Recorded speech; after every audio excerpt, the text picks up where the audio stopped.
Feel talaga lang naman. Kinikilig talaga ako mga dito sa aesthetic na eyeglasses ko.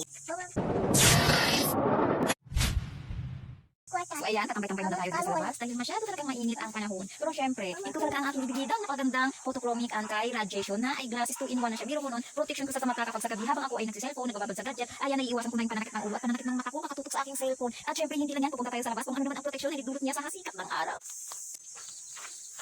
So ayan, at nandito nga ako sa labas. Ayan, ganito siya kaganda kapag nasa labas ka at mainit ang panahon. Oo, kita mo naman yan. Napakaganda talaga ng kanyang kulay.